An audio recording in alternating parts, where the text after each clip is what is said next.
Alors pour entrer dans le détail de ces violences, on vous propose maintenant de vous nourrir de l'expertise médicale d'une spécialiste du psychotrauma et de l'emprise. En tant que psychiatre, responsable du centre de psychotraumatologie du centre hospitalier Laborie à Poitiers, elle côtoie depuis de nombreuses années des femmes victimes de violences dans ses consultations.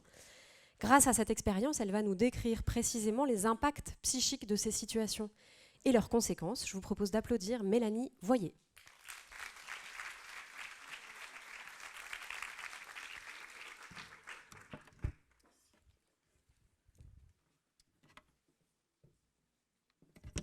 Bonjour à toutes et tous. Pardon. Donc déjà, merci beaucoup pour l'invitation à évoquer cette problématique de l'emprise et de son impact sur les femmes victimes de violences conjugales, parce que bon, il y a déjà eu pas mal de données qui vous ont été rapportées sur la fréquence de ces violences. Donc effectivement, je suis psychiatre et médecin légiste avec une double activité, donc responsable du centre régional de psychotraumatologie, donc dans le soin pour les victimes de violences et notamment les femmes victimes de violences conjugales, mais également médecin légiste dans le service de médecine légale du CHU de Poitiers, donc du côté constatation des lésions, mais également autopsie dans le cas de féminicide. Donc c'est quand même une problématique auquel je suis confrontée quasiment quotidiennement. Alors très rapidement, pour commencer, pour vraiment appuyer surtout sur les conséquences psychiques. Alors quand on parle de violence conjugale, vous entendrez pas mal de termes, violence entre partenaires intimes, violence au sein du couple. En tout cas, c'est des violences qui ont lieu lors d'une relation affective durable entre deux partenaires qui peuvent être bien sûr hétérosexuels, mais également homosexuels. Ça ne protège pas des violences au sein du couple. Quand je vais parler des victimes, je vais les genrer au féminin, parce que vous l'avez entendu, dans la grande majorité des cas, dans les violences au sein du couple, ce sont les femmes qui sont victimes, mais dans quelques cas, bien sûr que des hommes peuvent être aussi victimes de violences au sein du couple, mais je genrerai quand même la victime au féminin.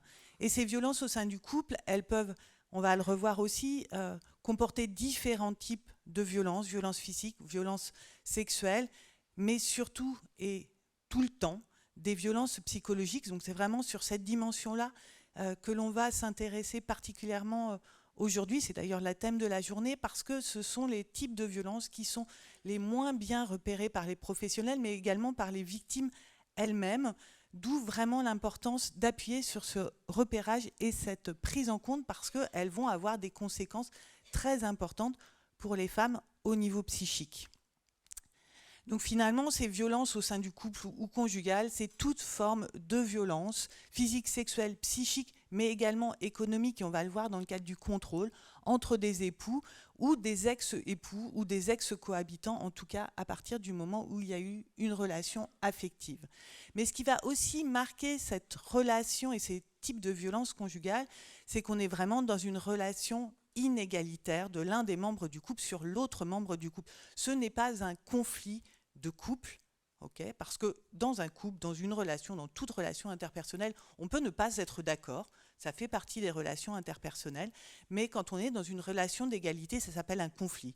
Chacun des membres du couple n'est pas d'accord, ça peut parfois engendrer des violences, ça ne veut pas dire que c'est normal, mais il peut y avoir de la violence verbale, voire de la violence physique parfois, okay, mais on est dans une relation égalitaire, ce qui n'est pas le cas dans les violences conjugales, qu'on peut parfois appeler aussi terrorisme intime, parce qu'on est vraiment dans cette volonté de contrôle d'un des membres du couple sur l'autre membre du couple. Et finalement, ce contrôle, il va se mettre en place par un certain nombre de comportements, notamment la violence psychologique. Alors, je vais pas revenir sur la prévalence, elle est extrêmement importante, vous l'avez vu tout à l'heure, dans les études qui ont été présentées, mais ce que ces études montrent, notamment les études...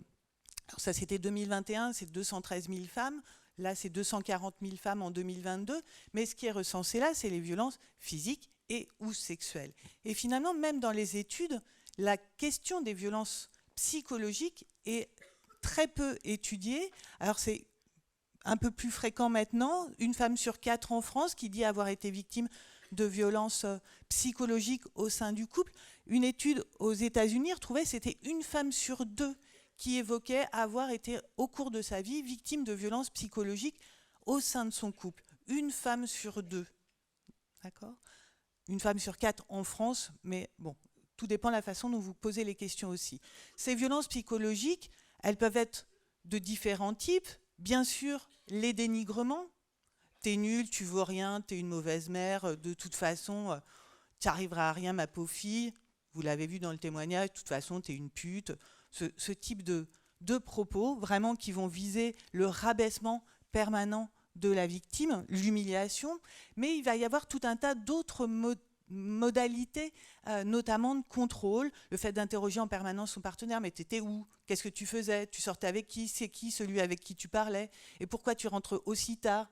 Par où t'es passé? Qu'est-ce que tu as fait? Donc cette interrogation systématique de la partenaire, le fait de l'empêcher d'aller et venir, le fait de la menacer, d'accord? Il n'y a pas besoin forcément de recours à la violence physique. La violence physique, c'est un des moyens pour asseoir le contrôle sur la victime, mais parfois la menace de coups, la menace de violence, ça suffit finalement à instaurer la peur chez la victime et donc à limiter finalement sa capacité de partir. Menacer aussi de faire du mal à des proches, aux enfants, on va le revoir, les enfants, c'est un bon moyen d'asseoir le contrôle et la domination, l'isolement, et puis même après la séparation, le fait de continuer finalement à contrôler, à traquer sa partenaire, c'est aussi un moyen d'asseoir et de maintenir l'emprise, mais qui vont avoir un impact au niveau psychique chez la victime. Finalement, et ça vous a aussi été rappelé dans les différentes interventions précédentes, c'est que finalement, le but de la violence conjugale, le but vraiment de l'auteur des violences, c'est le contrôle et le pouvoir. Et tous les comportements de violence, finalement, le seul but, c'est le contrôle et le pouvoir. Alors ça peut être effectivement, la violence physique peut être un des moyens d'asseoir le pouvoir et le contrôle. Mais dans un grand nombre de couples, quand il y a violence, il n'y a pas forcément ni violence physique, ni violence sexuelle. Et quand vous voyez les rapports sur les cas d'homicide au sein du couple, oui, dans un certain nombre, dans 34%, il y avait eu des violences physiques ou sexuelles préalables. Mais ça ne veut pas dire qu'il n'y avait pas de violence et qu'il n'y avait pas ce contrôle et cette domination. Dans quasiment 100% des cas, vous retrouvez de la violence psychologique, du contrôle coercitif avant des passages à l'acte d'homicides conjugaux. Donc c'est vraiment cette notion de pouvoir, de contrôle, d'objectivation de la victime qui est recherchée dans le cadre des violences conjugales. Et donc vous avez différents moyens d'y aller, notamment le dénigrement, notamment le recours à l'isolement, notamment le contrôle des faits et gestes de la victime, mais également, et ça c'est bien rappelé, l'utilisation des enfants. L'utilisation des enfants, c'est à la fois le fait de dénigrer devant les enfants. De toute façon, votre mère, c'est une nulle. Là, elle le dit bien. L'humiliation devant sa fille, où il évoque finalement ses antécédents et puis il la traite de pute. Ça, c'est l'utilisation des enfants. De toute façon, tu ne peux pas t'en occuper. Regarde, ma pauvre fille. T'es une mauvaise mère. Il ne te respecte même pas. Regarde comment il te regarde. Ça appuie encore sur l'humiliation. L'autre façon d'utiliser les enfants, c'est de dire, de toute façon, si tu pars, tu les reverras jamais. Okay. De toute façon, je ne te laisserai pas partir avec eux, donc je ne sais pas ce que j'en ferai. Ou de toute façon, regarde, de toute façon, tout le monde sait que tu es folle, tu as été hospitalisée en psychiatrie, donc de toute façon, si tu pars, je demanderai la garde des enfants, tu les verras jamais. Et ça, c'est un moyen vraiment de maintenir le contrôle et d'empêcher la personne de partir. Parce que le risque est trop grand. Alors ça peut être un moyen aussi déclencheur du départ, mais tout dépend là aussi des interlocuteurs que la personne aura autour d'elle qui lui permettront de partir.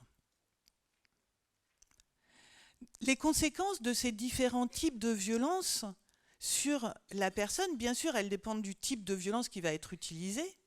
S'il y a à la fois de la violence psychologique, de la violence physique, des violences sexuelles, la violence physique, les violences sexuelles, c'est assez facile à repérer parce que ça se voit.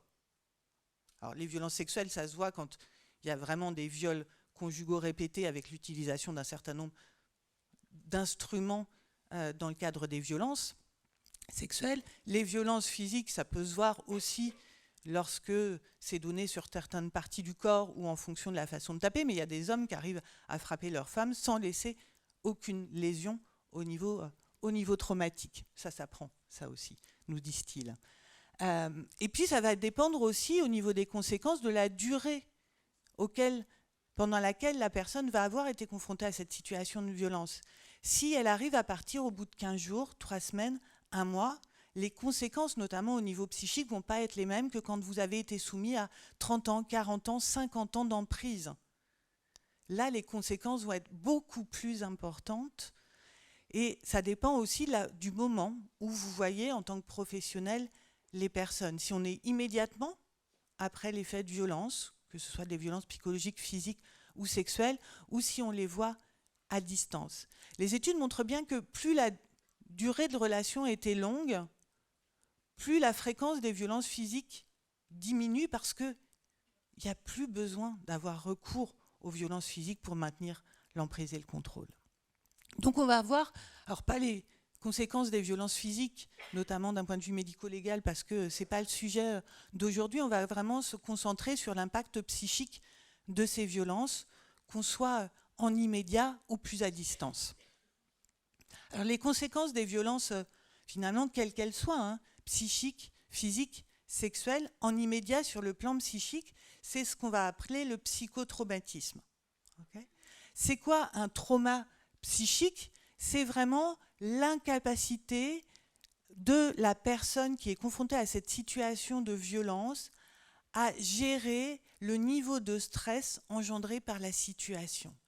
Et ça va être un niveau de stress tellement intense face à une situation qui est impensable, irreprésentable psychiquement, que la personne ne va pas réussir à réguler émotionnellement le niveau de stress. Donc ça, finalement, c'est un passage au-delà des capacités de régulation par le cerveau du niveau de stress engendré par l'événement traumatique.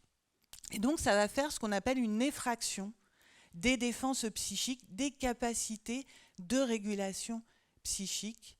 Et cette effraction au niveau psychique va engendrer ce qu'on appelle le trauma psychique. Okay. Ce trauma psychique, il va avoir pour effet au niveau du cerveau d'en rendre le cerveau incapable de contextualiser la situation auquel le sujet a été confronté. Et le fait qu'il soit en incapacité de contextualiser cet événement, ça va faire qu'il ne peut pas l'enregistrer comme un événement du passé. C'est comme si cet événement-là était rangé dans une mauvaise case de votre cerveau et il va garder la même charge émotionnelle qu'au moment où l'événement traumatique s'est passé, même si ça fait 2 mois, 5 ans, 10 ans, 20 ans que la personne a été confrontée à cet événement-là. C'est vraiment, finalement, comme une fracture, mais au niveau psychique, qui va vraiment engendrer un bug au niveau du cerveau parce que ce que la personne est en train de vivre n'est pas représentable psychiquement. Ça n'a pas de sens. Quel sens ça a quand vous êtes normalement dans une relation affective, amoureuse, que votre conjoint tout d'un coup vous insulte, vous traite de grosses vaches, vous frappe, voire que vous vous réveillez, et ça c'était une situation de la semaine dernière en médecine égale, vous vous réveillez avec le pénis de votre conjoint dans la bouche. Okay ? Quel sens psychiquement vous pouvez attribuer à ça? Ça n'en a pas. Et à partir du moment où vous n'arrivez pas à donner un sens à un événement, vous ne pouvez pas gérer l'émotion en lien avec cet événement parce que vous ne pouvez pas prendre de décision, okay, au niveau cérébral. Et c'est là où il va y avoir traumatisme au niveau psychique. Donc en immédiat, ça va se traduire comment? Ça va se traduire par cliniquement ce qu'on appelle la dissociation péritraumatique. La dissociation péritraumatique, c'est là aussi un mécanisme de défense psychique face à un niveau de stress qui est tellement intense et une incapacité du cerveau à gérer la situation qu'à un moment donné, il y a dans votre cerveau un mécanisme qui se met en place, qui va un peu arrêter tous les circuits cérébraux, notamment de libération des hormones de stress, okay, et qui va permettre finalement à la victime de s'apaiser alors que la situation traumatique peut être encore en train de se passer. Tout d'un coup, elle ne ressent plus rien émotionnellement, il n'y a plus la peur, il n'y a plus l'angoisse, elle ne ressent plus rien physiquement non plus, il n'y a plus de douleur physique. Par contre, la scène elle est encore en train de se passer. Donc il y a encore le viol où le conjoint est encore avec ses yeux extrêmement menaçants en train de lui hurler dessus, ou alors il est encore en train de l'étrangler, mais alors elle ne ressent plus rien émotionnellement ni physiquement. Ce qui peut engendrer un sentiment un peu bizarre d'irréalité chez les personnes, qui peut aussi entraîner un phénomène qu'on appelle de dépersonnalisation. C'est l'impression de sortir de son corps et de voir la scène de l'extérieur. C'est comme si j'étais plus là, que j'étais spectatrice de la scène de violence que j'étais en train de subir. Ce mécanisme-là, donc la dissociation péritraumatique, est vraiment un mécanisme de défense. Si vous ne l'expliquez pas aux victimes qui ont pu être confrontées à ce type de situation, de dissociation, elles vous disent « mais en fait, je suis complètement folle ». Ou alors elles peuvent vous dire « non mais en fait, si ça se trouve, c'est un cauchemar. Je l'ai rêvé parce que c'est tellement bizarre, c'est tellement irréel que si ça se trouve, en fait, je l'ai rêvé ». Donc ça va être important de remettre des mots et de disant ben non, en fait, ce que vous m'expliquez là, c'est un phénomène qui est très largement connu, qui s'appelle la dissociation péritraumatique, qui finalement est une conséquence des violences, de la situation de violence que vous avez subie. Okay ? C'est un mécanisme de survie. Sauf que ce mécanisme de survie, il a des conséquences parce qu'il va empêcher le traitement correct de l'information et du souvenir, qui va faire que ce souvenir va rester dans ce qu'on appelle la mémoire émotionnelle et ne va pas être enregistré correctement dans votre cerveau, dans une petite région qui est essentielle, qui s'appelle l'hippocampe cérébral, qui est la zone de stockage de toute votre histoire. Ce qui est stocké dans l'hippocampe, c'est des souvenirs, des bons, des mauvais souvenirs, mais vous savez qu'ils sont contextualisés, qui font partie du passé. Les souvenirs dans les traumas, quand c'est traumatique, ils ne sont pas rangés dans cet hippocampe-là, donc ils ne sont pas contextualisés. Et s'ils ne sont pas contextualisés, qu'ils ne font pas partie du passé, pour votre cerveau, ils font encore partie du présent. Donc dès qu'il va y avoir quelque chose dans votre environnement qui va réactiver, qui va rappeler ce souvenir, un son, une odeur, un lieu, un bruit, une voix, ça va rallumer la mémoire des événements traumatiques que vous avez pu vivre. Et quand ça se rallume, c'est comme si ça se passait de nouveau. Vous ressentez les mêmes émotions, vous ressentez les mêmes sensations corporelles, vous avez les mêmes cognitions, les mêmes pensées sur vous qu'au moment où l'événement traumatique s'est passé. Et ça, 10 ans, 15 ans, 20 ans, 30 ans après l'événement traumatique, tant que ce n'est pas rangé correctement au niveau de l'hippocampe comme un événement ancien. Donc dire à une victime, non mais c'est bon, passe à autre chose. Alors elle aimerait bien passer à autre chose, hein. Mais tant que dans son cerveau, c'est pas rangé correctement, ce n'est pas possible que ça passe à autre chose. Il va falloir qu'elle soit accompagnée, qu'elle ait des soins spécifiques pour lui permettre effectivement de pouvoir passer à autre chose. C'est pas qu'elle n'a pas de volonté, c'est pas qu'elle se complaît dans sa situation de victime, c'est parce que neurobiologiquement, ce n'est pas possible. Et donc pour les victimes, finalement, elles vont avoir l'apparition de symptômes qu'on appelle des symptômes alors, de troubles de stress aigus quand on est moins d'un mois après l'événement, ou de troubles de stress post-traumatique quand on est plus d'un mois après l'événement traumatique, qui vont se traduire par des réactivations, donc des reviviscences. Le fait, dès qu'elles sont confrontées à une situation qui peut rappeler l'événement traumatique, eh bien, ça se réactive et elles sont de nouveau, comme un flashback, de nouveau plongées dans l'événement. Alors quand vous avez eu un accident de voiture, parfois, le stimuli, c'est quand vous repassez sur les lieux de votre accident. Okay, bon. Ce que vous allez faire, c'est que vous allez éviter de passer sur les lieux de votre accident pour éviter que ça se réactive. L'impact sur votre quotidien va être relativement limité. Mais quand ce qui réactive, c'est votre conjoint, que dès qu'il commence à élever la voix, vous avez les images des violences que vous avez subies. Dès qu'il vous touche, vous avez les reviviscences des viols que vous avez subis de la part de votre conjoint, Comment vous faites pour éviter ça? Qu'est-ce que vous mettez en place? Et même quand vous êtes séparés, eh ben, il y a des droits de garde et d'hébergement des enfants. Et donc, à chaque fois que vous êtes confronté à votre conjoint quand il vient vous ramener les enfants, ou que vous l'avez au téléphone ou par SMS, pouf, ça réactive des souvenirs des violences passées. Comment vous évitez ça?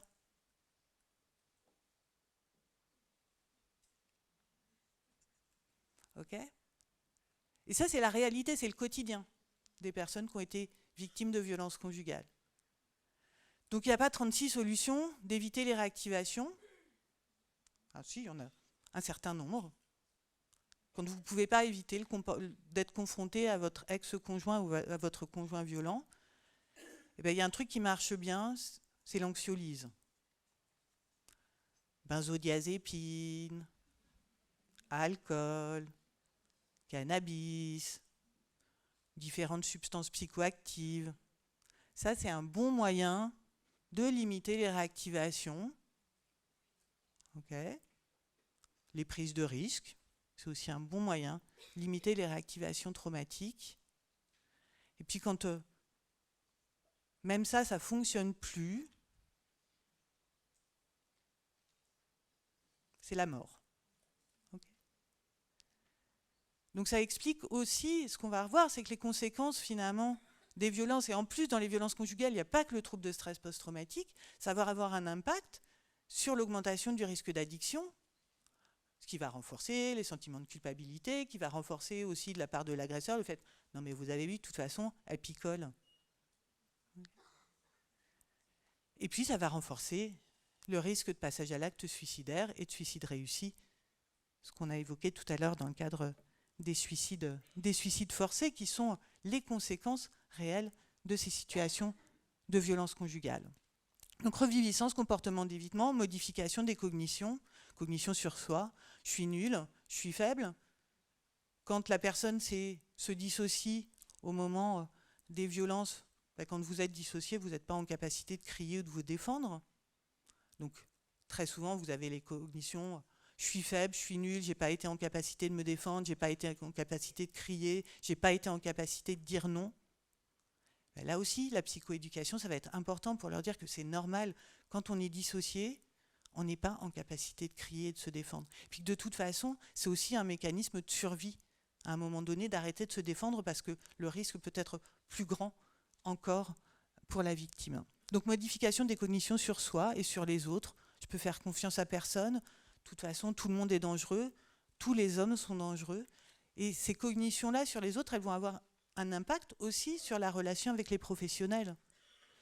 Quand vous avez été confronté à de la violence de la part de quelqu'un qui est censé vous aimer, avec lesquels vous êtes censé être proche, et que cette personne vous considère comme une moins que rien, comme une nulle, eh bien, qu'est-ce que les professionnels vont pouvoir penser de vous? Et est-ce qu'on peut leur faire confiance? Est-ce qu'eux aussi, finalement, ils ne vont pas renouveler les violences que vous subissez au sein de votre couple? Donc, il va falloir prendre le temps avec ces personnes-là qui ont été victimes de violences conjugales pour mettre en place un lien de confiance qui va peut-être permettre aussi de les aider à sortir de cette situation et à avoir d'autres représentations des relations. Et puis, on va avoir un certain nombre de symptômes neurovégétatifs, parce que quand vous avez toujours des réactivations en permanence des événements traumatiques que vous avez été confrontés, votre cerveau, pour lui, vous êtes toujours dans une situation de danger. Et si vous êtes toujours dans une situation de danger, il faut que vous soyez en hypervigilance, toujours sur le qui-vive, parce qu'on ne sait jamais. Et en plus, quand c'est votre conjoint qui est violent, il faut que vous fassiez encore plus attention pour pas qu'il y ait de nouvelles violences.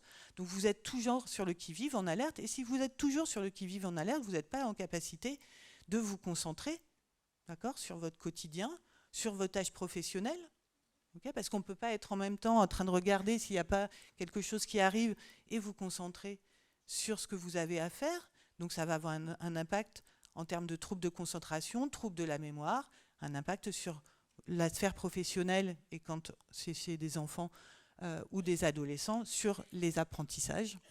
Et puis ça va engendrer aussi des troubles du sommeil avec des difficultés d'endormissement. Parce que quand vous vous endormez, vous n'êtes plus en capacité de surveiller Et donc ça, c'est pas possible pour certaines femmes. Donc elles dorment pas, ou elles s'endorment au moment où le soleil commence à se lever, ou alors il faut qu'il y ait du bruit dans la maison pour qu'elles puissent s'endormir. Donc la télé, elle est allumée, la lumière, elle est allumée. C'est le seul moyen de réussir à permettre de diminuer l'hypervigilance. Mais ce qui caractérise les violences conjugales, mais finalement les mécanismes des violences intrafamiliales, quelles qu'elles soient, c'est que les conséquences psychiques, elles ne vont pas se limiter à l'impact psychotraumatique, c'est que ça va être beaucoup plus large que ça. Parce que ce qui caractérise ces violences conjugales, c'est le phénomène d'emprise, c'est le phénomène, le rapport de domination de l'un des membres du couple sur l'autre membre du couple par des attaques successives. Gérard Lopez parlait de vampirisme au quotidien. C'est vraiment cette idée-là, c'est de vider progressivement la victime de son énergie psychique et physique pour la changer finalement en une espèce d'enveloppe vide qu'on pourrait utiliser comme on veut, comme un objet, finalement de les transformer en zombies. Et ces mécanismes-là, chez les victimes, ça va vraiment entraîner une atteinte narcissique extrêmement importante. Alors cette emprise, on l'a vu, et Marie-France Irigoyen le disait dans le reportage précédent, c'est quelque chose qui va se mettre en place progressivement, par un certain nombre de comportements qui vont permettre à un psychisme, donc un auteur, d'exercer son pouvoir sur un autre psychisme à son bénéfice et sans tenir compte du désir propre de l'autre. L'auteur des violences n'en a absolument rien à faire de ce que souhaite et de la volonté de l'autre. Ça n'existe pas. L'autre est juste là pour me servir. Donc c'est une forme extrême de relation inégalitaire par des rapports de domination, de soumission, pour le placer dans une situation de dépendance. C'est vraiment une réduction de l'altérité de l'autre. Il n'est plus un sujet, c'est un objet qui doit répondre à mes désirs. Alors ça se met en place progressivement dans la relation.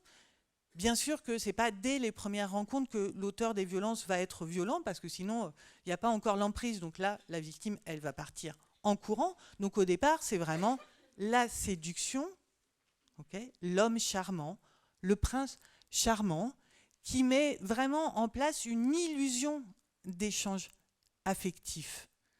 Et il adapte son comportement aux attentes de sa partenaire, en la valorisant.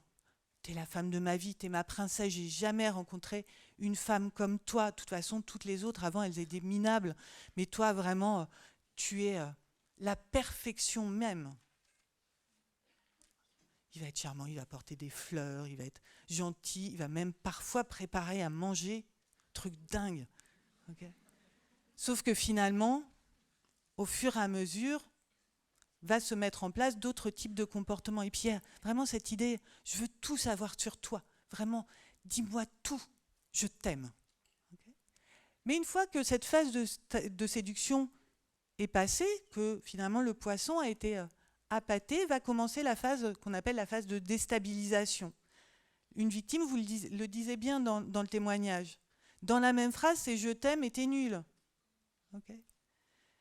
C'est donner des discours totalement paradoxaux qui vont avoir pour effet finalement d'engendrer le doute chez la victime. Je ne sais plus quoi penser. Il me dit que je suis belle. Bon, après il m'a dit que j'étais une grosse vache, mais avant il m'avait quand même dit que j'étais belle. Puis il me dit qu'il m'aime quand même, qu'il ne pourrait pas vivre sans moi. Bon, il me dit que je suis bête et que j'arriverai à rien. Mais en même temps, il me dit que je suis belle et il m'a offert des fleurs. Qu'est-ce que je fais moi avec ça? Qu'est-ce que je peux en comprendre?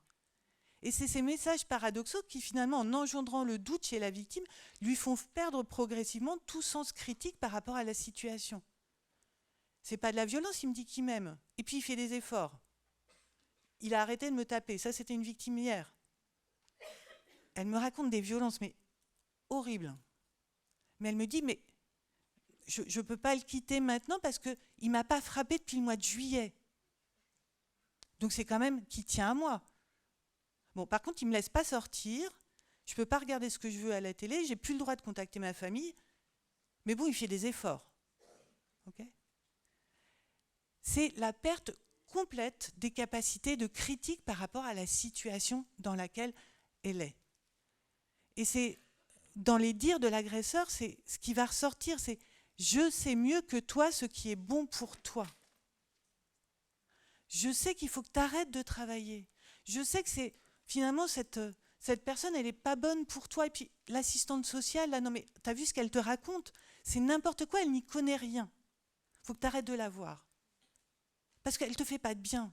Puis ils veulent te séparer de moi, mais alors que je t'aime. Et que finalement, sans moi, tu n'existerais pas. Quand vous avez ces messages en permanence, comment vous pouvez vous dire qu'effectivement c'est l'auteur qui est responsable des violences et que vous en êtes la victime? Parce que vous avez des mécanismes aussi dans ces dévalorisations, dans ces messages paradoxaux, de reversement des culpabilités, de la culpabilisation. Non mais, et elle le disait tout à l'heure dans les témoignages, c'est de ta faute si je suis comme ça. Avec les autres, j'ai jamais été violent. C'est bien toi qui fais que je suis violent parce que tu ne me respectes pas ou tu ne fais pas ce que je t'ai demandé. Si tu m'écoutais, si tu arrêtais de sortir, si tu t'occupais des enfants correctement, je ne serais pas obligée de m'énerver. Donc c'est bien parce que c'est de ta faute, c'est toi qui en es responsable, qu'il y a ces violences. Sinon, je suis doux comme un agneau. Donc là aussi, pour les victimes, c'est extrêmement compliqué. Avec cette phase d'isolement progressif de tous les contacts extérieurs, parce que c'est important que la femme ne soit que pour lui, centrée sur lui. Et donc, au final, dans l'emprise, vient cette phase de dépendance où vraiment les femmes ont le sentiment qu'elles sont dans l'incapacité de vivre sans l'autre et qu'elles n'ont pas la capacité de s'en sortir toutes seules. Mais qui je vais aller voir? J'ai plus de famille, j'ai pas de travail, j'ai pas de moyens. Puis de toute façon, si ça se trouve, il me dit tellement que je suis dans l'incapacité de m'occuper des enfants que est-ce que je vais être capable de m'en sortir toute seule? Et puis si ça se trouve, je prends tout mal. Finalement, c'est peut-être lui qui a raison. Et à partir de ce moment-là, la femme est prise au piège et dans son incapacité vraiment de se sortir de cette relation, sauf s'il y a un tiers qui vient mettre des mots sur ce qui est en train de se passer et qui va l'aider à trouver des ressources à l'extérieur pour pouvoir se sortir de cette relation. Donc ça, je vous en ai parlé, c'est les stratégies, puis je pense que ce sera repris aussi en fin de matinée, la stratégie des auteurs pour mettre en place cette emprise. Et puis, dans les mécanismes, finalement, d'emprise, eh bien, il y a ces mécanismes de contrôle dont on a commencé à parler ce matin, qu'on appelle le contrôle coercitif, qui sont vraiment des mécanismes, des comportements qui visent à contrôler le comportement de la personne, là aussi pour toujours ce rapport de domination et de contrôle et d'emprise. Donc faire des critiques constantes sur la façon dont elle s'occupe des enfants, sur ses tenues vestimentaires, sur sa façon de cuisiner, l'humiliation devant témoins. Ça c'est bien de mettre en place des alliances. T'as bien vu l'autre jour quand je t'ai critiqué là, par rapport à ta robe, il n'y en a aucun qui a réagi. Ils ont fait des petits sourires comme ça, bon, un peu gênés parce qu'ils ne pouvaient pas le dire ouvertement, mais il n'y a aucun qui a pris ta défense parce qu'ils sont tous d'accord avec moi que quand même cette tenue, être boudine, vraiment ça ne te met pas en valeur. Et là aussi, ça renforce le sentiment de honte et de culpabilité de la part de la victime. Le contrôle des finances, le fait de dicter l'emploi du temps, ce que doit faire la victime dans sa journée. Bon, tu vas faire...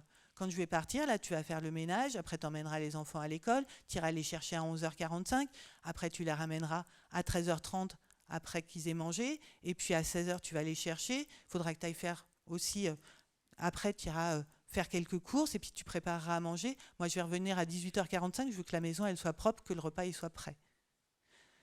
J'avais une patiente qui me disait, alors en emprise, il y a aussi l'emprise sur l'argent, bien sûr, qui me disait, moi je travaille, elle s'occupait de son mari était garagiste, donc elle faisait tout le secrétariat, la comptabilité, mais non payée, bien sûr, donc non déclarée, donc pas d'argent.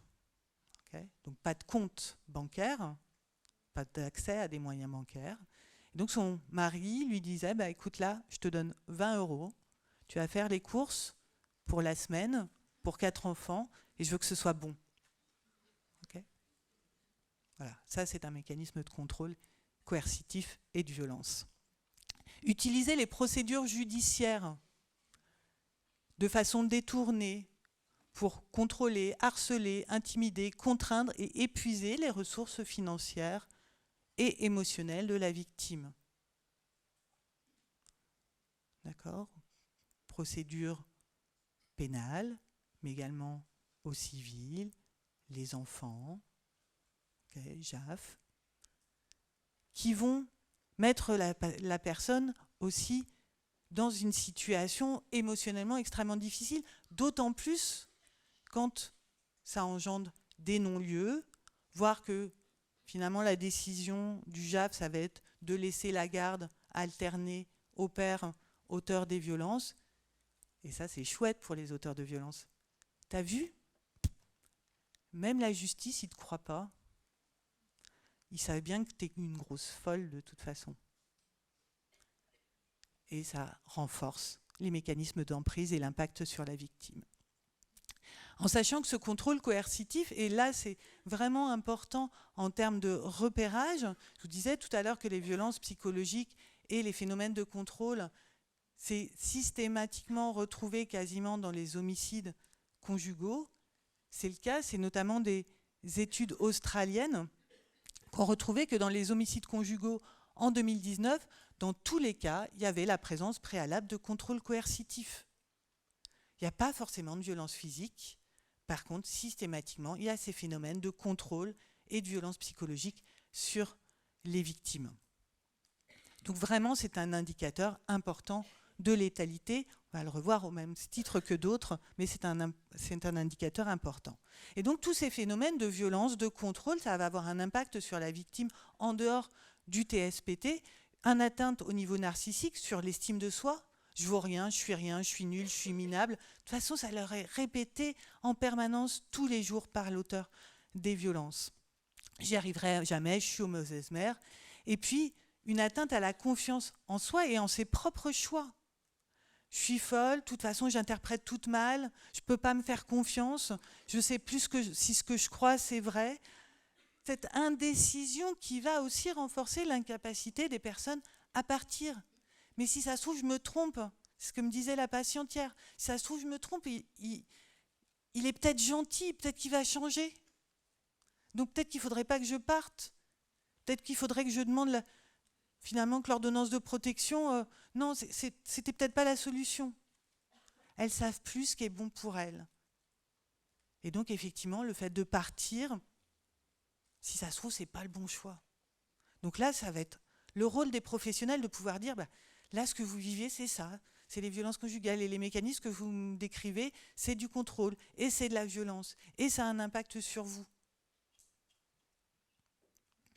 Au niveau des troubles psychiatriques, ce qu'on va retrouver chez ces personnes-là, en dehors de cette atteinte narcissique, c'est un haut niveau de dépression, on va le revoir, des tentatives de suicide et des suicides réussis, des problématiques d'alcool, des plaintes somatiques et puis le trouble de stress post-traumatique. La dépression, c'est le premier trouble psychiatrique qui est retrouvé chez les femmes qui sont victimes de violences conjugales. Le risque de dépression est multiplié par 2 chez les femmes victimes de violences conjugales par rapport aux femmes non victimes et 40% de dépression sont retrouvées chez les femmes qui ont été confrontées à de la violence physique, 37% suite à des violences sexuelles et 48% de dépression suite à des violences psychologiques au sein du couple. Donc finalement, la moitié des femmes qui sont confrontées à des violences conjugales présentent des dépressions, avec vraiment un impact sur l'intensité de la dépression. Donc chez les femmes, les femmes qu'on peut voir en tant que professionnelles dans un cabinet, qui viennent pour dépression, on ne peut pas ne pas poser la question des violences auxquelles elles ont été confrontées ou auxquelles elles sont encore confrontées. On va reparler du repérage systématique, mais c'est essentiel parce que c'est vraiment le trouble le plus fréquemment retrouvé. Et puis parce que cette dépression, elle peut engendrer aussi des passages à l'acte suicidaire, en lien avec la dépression, mais aussi en lien avec le trouble de stress post-traumatique, pour faire arrêter les reviviscences, pour qu'à un moment donné, tout ça, ça s'arrête quand vous n'arrivez pas à trouver d'autres solutions.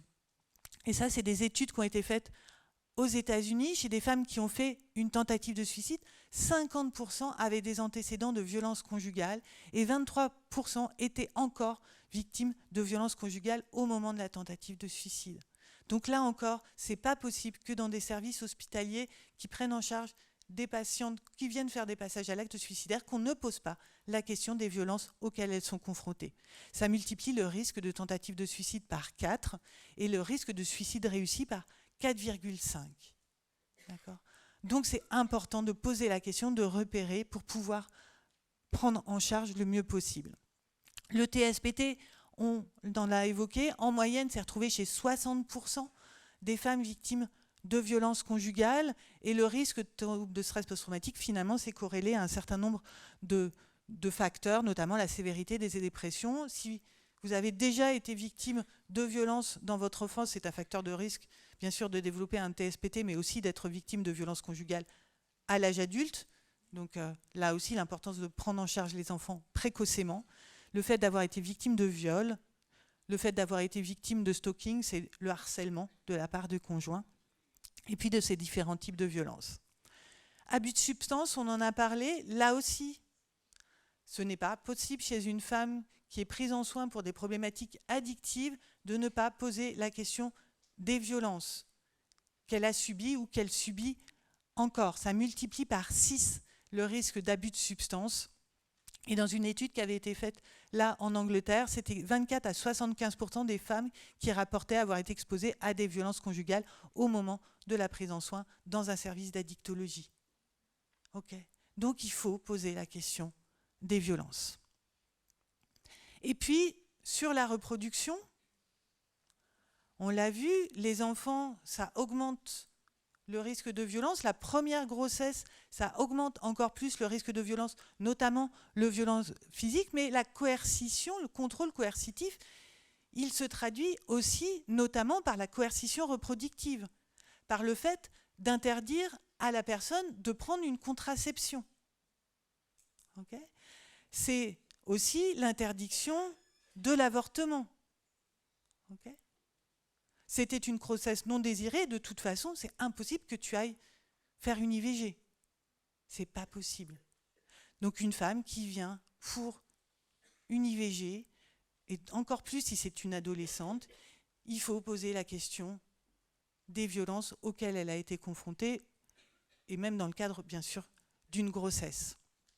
Les sabotages contraceptifs. Oh mince, le préservatif est déchiré. Okay. Malheureusement, ça fait partie des mécanismes de contrôle et de coercition. Et puis, l'augmentation des violences pendant la grossesse, ça va avoir un impact sur la femme, mais également sur la grossesse, du fait des violences physiques, mais aussi du stress engendré par les violences, donc avec des retards de croissance, des morts fœtales in utero, des fausses couches spontanées, des décollements placentaires, des hémorragies de la délivrance, un certain nombre d'impacts aussi au niveau de la femme, de la grossesse et donc de l'enfant à venir, d'où le repérage, bien sûr, pendant la grossesse par les sages-femmes. Elles s'en sont emparées. Je ne sais pas s'il y a des sages-femmes ici, mais en tout cas, voilà, c'est une dimension qui est beaucoup mieux intégrée par les sages-femmes que par les médecins généralistes, le repérage systématique. Donc vraiment des conséquences très importantes de ces violences psychologiques sur la santé globale des femmes victimes de violences conjugales dans toutes les dimensions, physiques, avec des douleurs physiques importantes, sexuelles et psychologiques, on l'a vu. Et puis, en dehors de l'impact individuel, ces violences conjugales, elles vont avoir un impact social extrêmement important. Le coût des violences conjugales s'est estimé à 7,37 milliards de dollars par an aux USA. En France, c'est 3,6 milliards d'euros par an, dont 290 millions de soins de santé en lien avec les violences conjugales. Si on fait de la prévention, peut-être que ça coûtera un peu moins cher. D'où l'importance vraiment de repérer systématiquement ces situations de violence, quel que soit le cadre professionnel dans lequel vous vivez, dans lequel vous exercez. Ce repérage, c'est le questionnement systématique. Vous l'avez dans votre petit livret là, qui a été présenté par l'Observatoire, les questions à poser. Si vous ne vous sentez pas de poser ces questions, il y a des échelles d'évaluation qui peuvent être aussi proposées, qui peuvent vous aider à questionner et à rechercher systématiquement les différentes situations de violence auxquelles la personne a pu être confrontée. Donc, je vous les présente là rapidement. Vous avez le violentomètre. En tout cas, il y a des outils qui existent pour vous aider à poser systématiquement cette question des violences au sein du couple. Donc, vous aurez le diaporama, donc vous pourrez retrouver ces échelles, mais voilà, elles permettent de questionner les personnes et qu'elles puissent finalement libérer la parole, parce que c'est le seul moyen, à un moment donné, de les aider à sortir de cette relation d'emprise. La HAS a mis aussi pour les médecins en place un outil d'aide au dépistage, parce que, alors c'est sorti il y a un certain nombre d'années, en 2022, ils se sont dit, bon, bah, est-ce que ça a été utilisé ? Ils ont fait une enquête auprès des médecins et de la population générale, notamment de femmes, et finalement, les femmes ont dit que uniquement 3% d'entre elles avaient été questionnées par leur médecin généraliste sur les antécédents de violence ou les violences encore actuelles. 3%. Or, effectivement, les soignants, notamment les médecins généralistes, c'est parfois les premiers auxquels elles vont parler des violences qu'elles subissent. 27% disent que c'est aux médecins qu'elles en ont parlé pour la première fois de ces situations de violence. Donc vraiment, les médecins généralistes, ils ont un rôle essentiel dans le repérage de ces violences. Et vraiment, dans cette étude qu'on trouve en ligne, les femmes, elles disent, mais en fait, je voudrais qu'on me pose la question. Parce que les médecins traitants vous disent, bah oui, mais je ne sais pas comment aborder, si ça se trouve, elle va mal le prendre, elle va se poser la question, pourquoi est-ce que je lui pose à elle ? Finalement, quand vous mettez ça de façon systématique, vous leur dites, bah, je pose cette question systématiquement aux personnes, dans la même façon que je pose la question de la consommation d'alcool ou de tabac. Ça fait partie du questionnement quotidien et ça facilite les choses. Ça ne veut pas dire qu'elle en parlera tout de suite à la consultation, mais au moins c'est la possibilité d'en parler à la prochaine consultation avec le médecin. Donc ce repérage des situations, alors voilà, là c'est des façons de poser des questions, mais vous en avez d'autres dans les livrets, donc je vais aller vite là-dessus, mais c'est important de maintenir l'alliance en disant que de renforcer, de valoriser, c'est important de m'en parler, ça demande beaucoup de courage, je sais que c'est difficile d'en parler, ce que vous me dites, bien sûr ça va rester secret, okay ? C'est confidentiel, sauf si vous êtes dans une situation de danger. Et dans ce cas-là, je serai dans l'obligation de vous protéger. Et de valoriser et après d'orienter vers les professionnels compétents. L'évaluation du danger, la grille d'évaluation, vous la trouvez en ligne. Ça vous permet en tant que professionnel de vous dire, bah, là, dans cette situation-là, je ne peux pas la laisser rentrer chez elle. Parce que si elle rentre chez elle, il y a de fortes chances qu'elle soit tuée. Donc il va falloir que je mette en place les moyens d'assurer sa sécurité en m'appuyant sur le réseau de professionnels de mon territoire. Mais c'est important de connaître ces facteurs de risque de létalité pour pouvoir les évaluer et protéger la personne si besoin.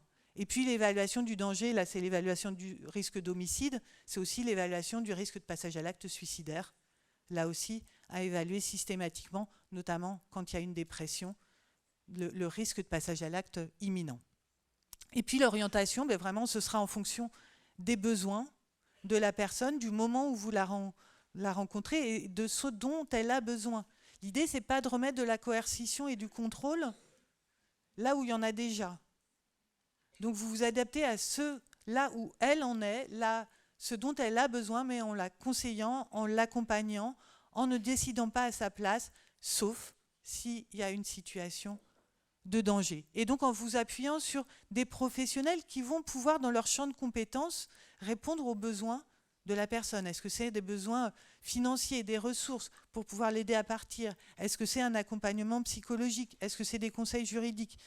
Voilà, maintenant, on a suffisamment de ressources sur les territoires pour pouvoir vraiment répondre aux besoins et à l'accompagnement. Vous avez aussi des applications qui sont ressources Pour les personnes victimes, mes mots de vie, ça a été évoqué tout à l'heure, appellent aussi, c'est une autre application pour les victimes pour appeler à l'aide dans des situations de détresse, dans des situations de violence. Voilà, ça peut être des applications à conseiller pour les personnes quand elles sont soit dans une volonté déjà de partir, ou alors quand elles se sentent dans une situation de danger pour pouvoir tenter de les sécuriser. Donc vraiment, en conclusion, l'importance du repérage de ces situations de violence psychologique, parce que ça fait partie du processus de violence conjugale, ça fait partie de l'emprise, et c'est l'un des mécanismes, et parfois le seul mécanisme de ces violences. Donc c'est important de les repérer, de les questionner en tant que professionnels, parce que les impacts psychiques, ils sont aussi importants que les autres types de violences au sein du couple. Repérer aussi le plus tôt possible quand il y a des enfants qui sont co-victimes, là aussi, pour pouvoir les orienter, mais la prise en soin, elle pourra, en tout cas, des enfants, et même le travail sur les traumatismes psychiques, il pourra se faire que quand les personnes seront en sécurité, parce que si la personne elle est encore confrontée aux situations de violence où les enfants sont encore confrontés à de la violence, travailler à réencoder des souvenirs traumatiques de violences passées alors que c'est encore des violences actuelles, ça ne sert à rien. Donc la sécurité des personnes et puis vraiment des accompagnements adaptés aux besoins de la personne et la prise en charge thérapeutique spécialisée. Là, c'est important parce que les soins, en tout cas psychotraumatiques, ça repose sur des techniques thérapeutiques spécifiques. Alors pas tout ce qui va être le travail sur l'estime de soi, la confiance en soi, sur la psychoéducation, sur les mécanismes d'emprise, qui là sont, bien sûr, il faut être formé à cette question-là, mais ça ne repose pas sur des techniques thérapeutiques spécialisées. Par contre, de travailler sur le trouble de stress post-traumatique, là, il y a des techniques recommandées, validées scientifiquement, qui doivent être proposées par des professionnels formés à la fois au psychotrauma et à ces techniques thérapeutiques. Merci.